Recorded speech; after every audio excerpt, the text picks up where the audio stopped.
Good evening, I'm Ebony Brandon. Today is Thursday, 18th January 2018. This is the SKN News Now Evening Edition.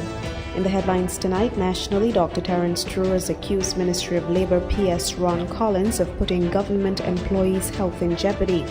Internationally, surrounded by enemies, Turkey has increased military presence along its Syrian borders. And in sport, Roger Federer is through to the third round of the Australian Open. We have the details of these stories, the weather and Carib update straight ahead in tonight's edition of SKN News Now.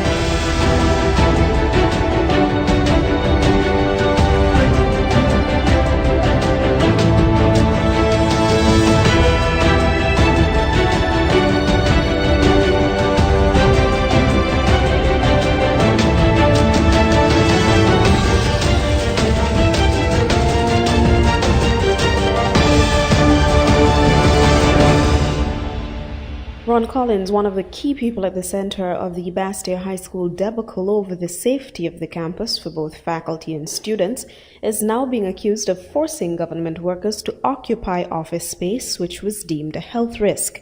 Mr. Collins, now permanent secretary in the Ministry of Labour and Ecclesiastical Affairs, is accused, along with Labour Minister Honourable Vance Amory, of putting Ministry of Labour workers' health in jeopardy after the Bureau of Standards determined that carbon dioxide levels in the building were at alarmingly high levels. Despite this result, the government employees, many of whom have suffered certified illnesses, believed to be mainly the result of their poor work environment, have been ordered to return to work in the same dangerous space. The Bureau of Standards visited the Ministry of Labour, the building that housed the Ministry of Labour. Let me also say that that building is also housing the Drug Council. And they did some air quality testing along with some testing for mold. However, the air quality testing revealed that there was a high carbon dioxide content in that environment, high enough that it is not conducive for human occupation. And so when that result came, the workers were asked to go home, both from the perspective of the Labour Department and from the perspective of the Drug Council. However, through political machination, and people start to feel like this can have some, big political impact, the PS for the ministry asks that the workers return. This is in violation of the workers' right. Imagine that the Labour Department is supposed to be the department that should protect workers and their rights, and now that department is violating the rights of its workers. Why do I say that? Because in standard procedure with dealing with health at workplaces, if through scientific means it is proven that an environment is not conducive for human beings to occupy, then human beings should not be allowed to occupy it. And so the proper decision was made to send the workers home. Dr. Drew, a practicing internist, suggested that it was unethical for the ministry's administration to demand that the staff return to work without proper clearance from the Bureau of Standards. That is in violation of their rights. And I encourage all workers to really stand up for their rights and know that they should not return to work. Not one worker who works in that building should return to work until the Bureau of Standards were to return there, carry out studies if corrective measures were taken to ensure that the environment is now safe for them to go back there. And so no worker really should go back. The PS, I think, and the minister by extension, and this government is playing politics with people's lives. Drew also took aim at Permanent Secretary Ron Collins, who was previously a member of the Bastia High School faculty and an executive member of the St. Kitts Teachers Union. At that time, Collins refused to accept the scientific findings of respected local, regional, and international experts who determined that there were no major occupational safety hazards at the BHS campus.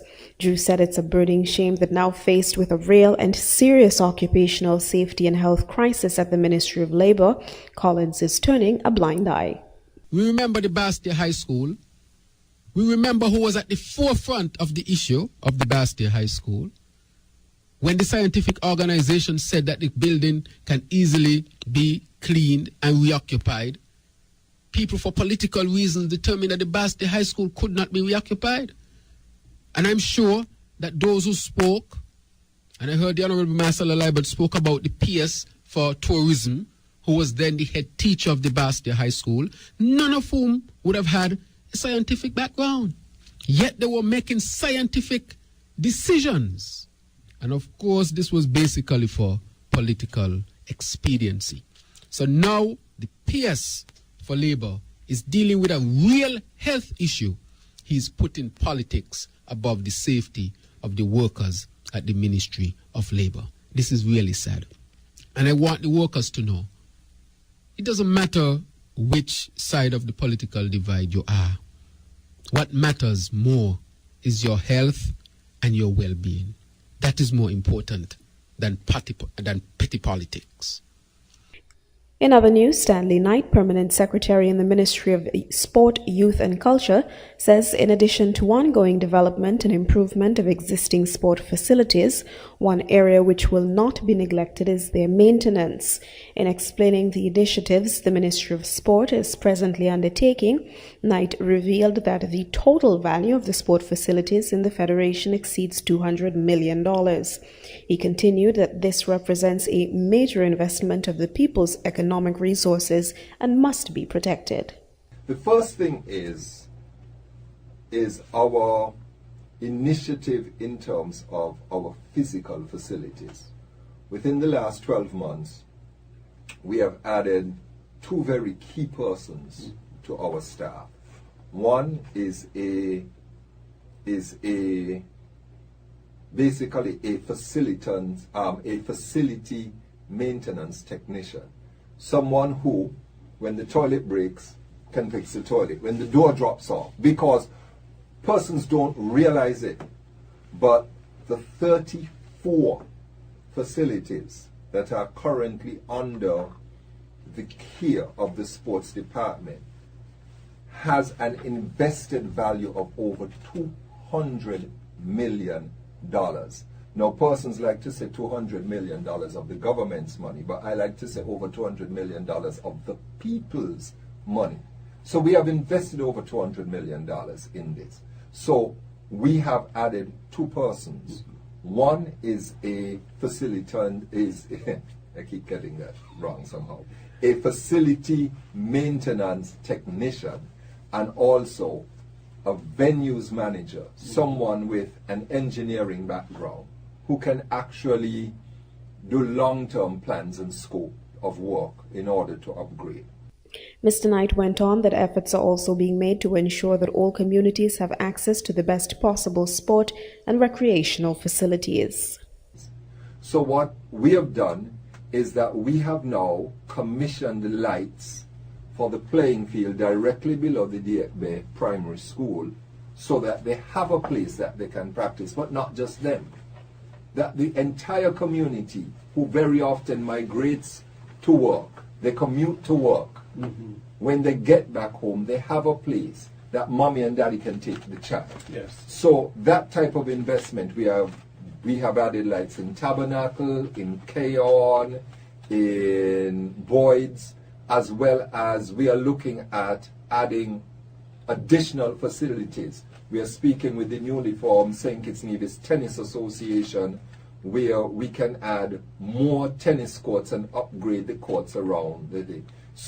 Knight continued that plans are also coming on stream to ensure that initiatives are implemented to ensure that these sport venues and community spaces are put to maximum use while maintaining the integrity of the infrastructure. This was a direct reference to the recent use of specialized mats at Warner Park during Carnival. The technology allows for sports surfaces to be used without causing excessive damage. This means that the recovery time of the fields is reduced, ensuring that sport activities can resume in shorter periods of time when compared to fields not protected by the mats. We are looking at the programming from the department level. So we don't just want persons who go to a field and don't know what to do. We want to be able to provide activity at that. We are planning activities, we are implementing activities, we are safeguarding the Encamat plus the mats, which everybody got so excited about.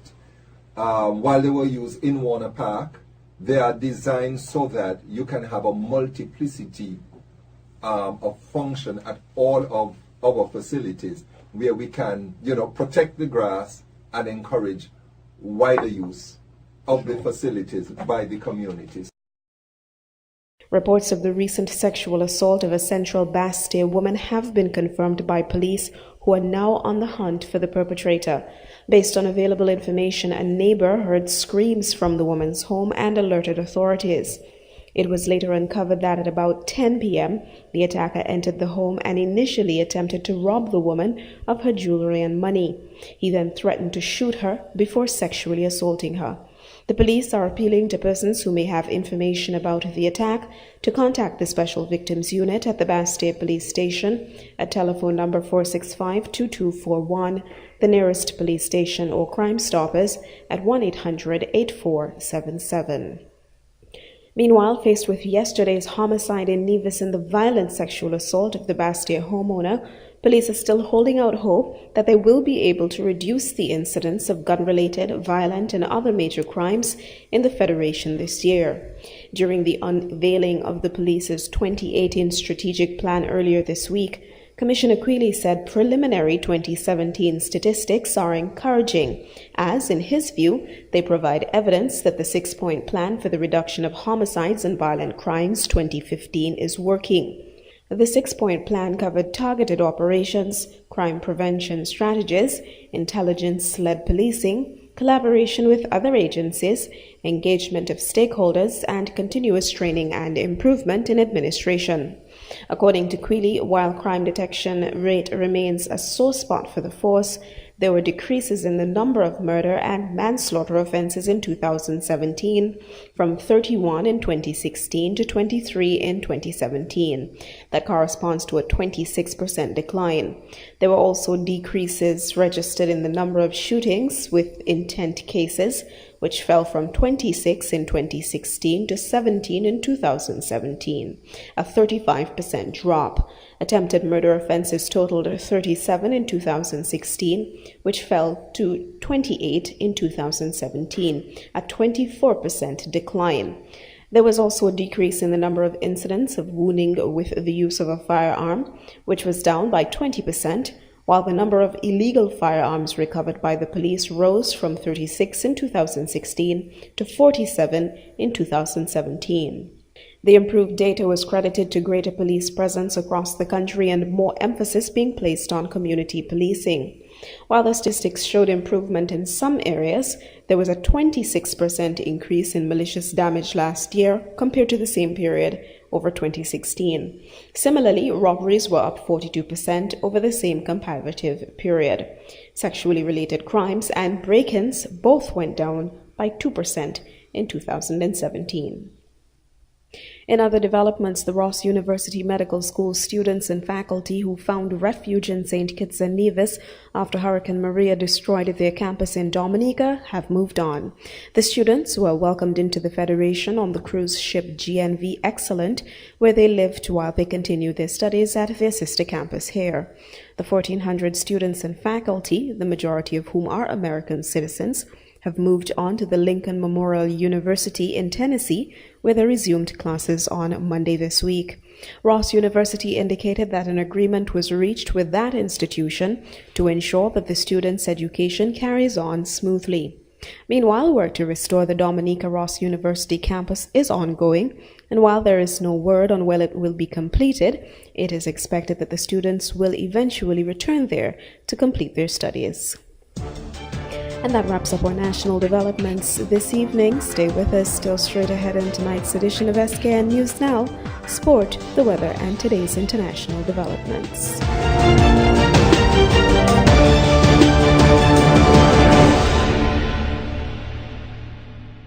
The Turkish army is steadily increasing its presence along a stretch of the Syrian border around the northern city of Afrin.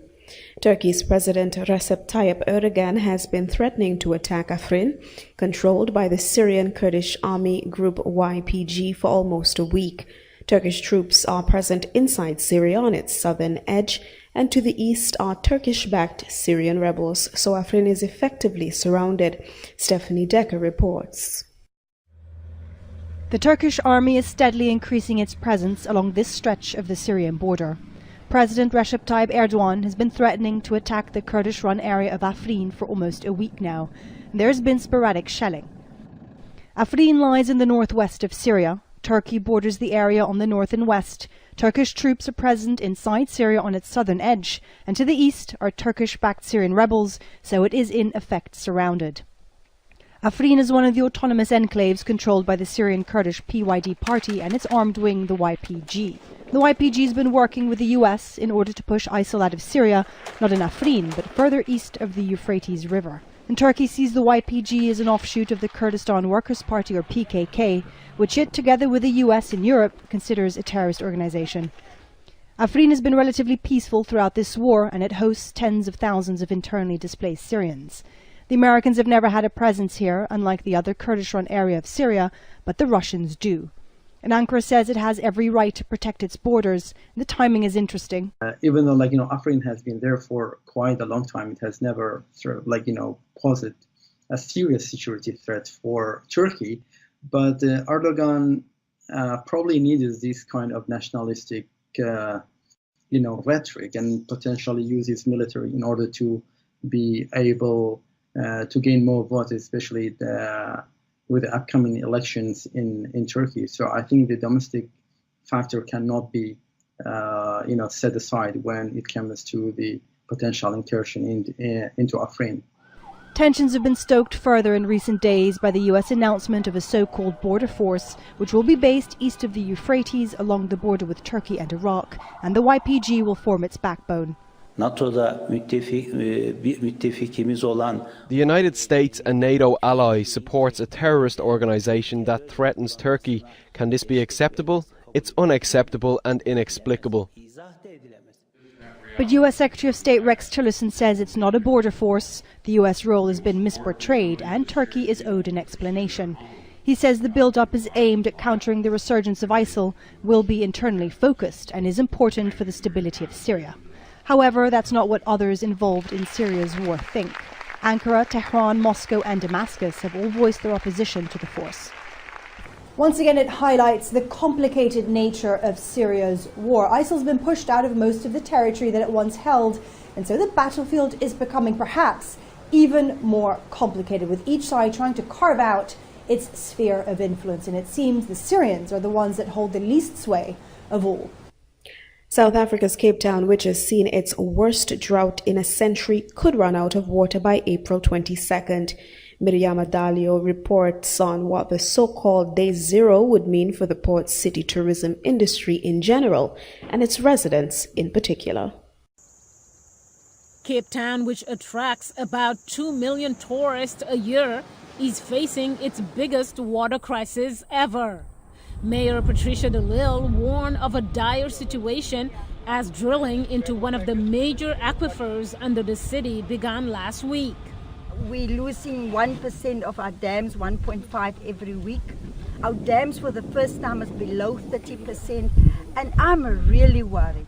Residents will have to queue for water when water levels in the dams get too low. At a trial water collection site, people fill up their water bottles but are limited to a maximum 25 liters per person per day. While we are working as hard as we can to bring additional water on board, Cape Townians must help us to save water. Something some residents are taking seriously as the so-called Day Zero in April approaches. We definitely have to do our part and use as little water as possible.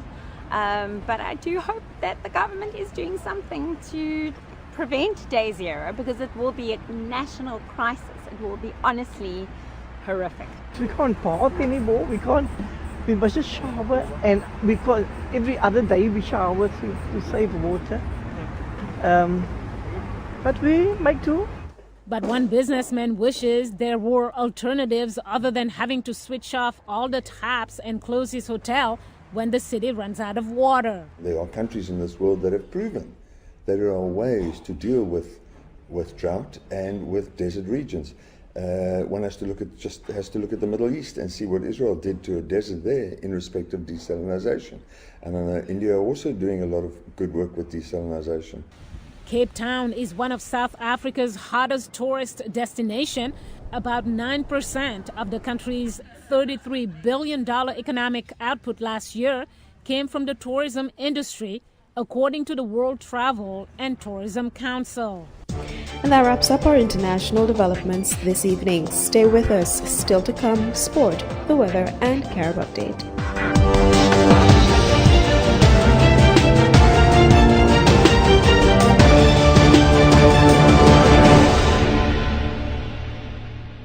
In sport developments this evening, Roger Federer enjoyed the kinder conditions of the night session as he beat Germany's Jan-Lennard Struff at the Australian Open. After the temperature earlier neared 40 degrees Celsius over 100 degrees Fahrenheit, second seed Federer saw off Struff 6-4, 6-4, 7-6, 7-4 in closer to 30 degrees Celsius. The five-time champion goes on to face French 29th seed Richard Gasquet in the third round. Federer's fellow Swiss Stan Wawrinka was beaten in his second match since returning from knee surgery. The 2014 champion, seeded ninth, only decided to play in Melbourne on the eve of the tournament and was well below his best as he lost 6-2, 6-1, 6-4 to Tennis Sandgren of the United States of America. And with that look at sport, we now have a look at this evening's weather forecast. Over St. Kitts and Nevis tonight, we can expect partly cloudy conditions with a moderate or 40% chance of showers. Seas are moderate with heights of 1.2 to 1.8 meters or 4 to 6 feet. An advisory remains in effect for sea bathers against rough sea conditions. Winds are east-northeasterly to easterly at 7 to 14 miles per hour. The sea level pressure is 1,016.2 millibars or 30.01 inches. The sun will rise tomorrow at 6:35 a.m. And now, before we go, cap of today's top stories. Nationally, Dr. Terence Drew has accused Ministry of Labour Permanent Secretary Ron Collins of putting government employees' health in jeopardy. Internationally, surrounded by enemies, Turkey has increased military presence along its Syrian borders. And in sport, Roger Federer is through to the third round of the Australian Open. I've been your presenter this evening, Ebony Brandon. Thank you again for tuning in to tonight's edition of SKN News Now. Still to come in just a moment, Carib Update followed by DJ Yardi.